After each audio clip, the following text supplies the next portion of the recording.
I have to know if you feel a connection with, like, do you get that sense of a spirit baby and you're like, oh, there's more? Like, yeah, that happened. Yeah. A huge catalyst for how I've spoke to spirit baby, and that's actually a big part of my social media that kind of took off with speaking to spirit baby.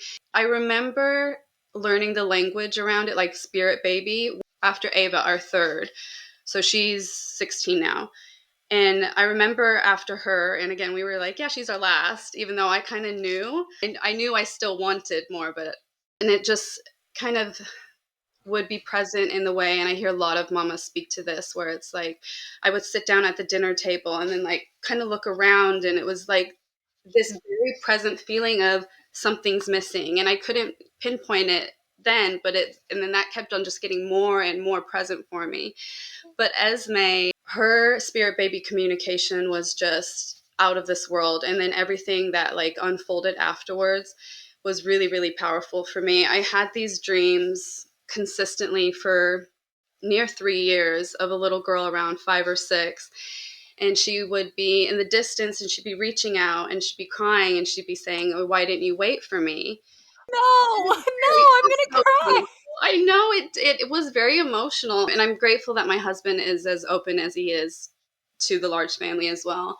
But yeah, so leaning into that, and I did everything that I knew how to meet that space of just, writing her letters and explaining and like really trying to like close that.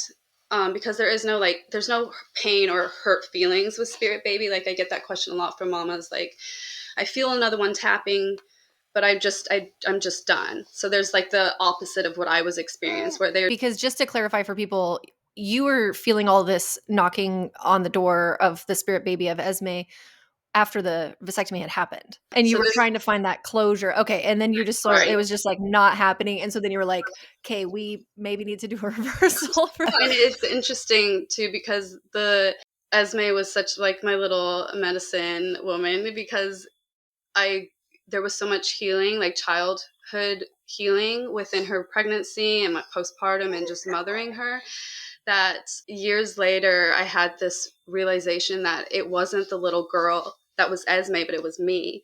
So she came in like I remember I drew pictures of her. There was so much energy pouring into like just like letting it go and kind of brushing her aside, which I had spent most of my adult life doing to my little girl self and not tending to those wounds.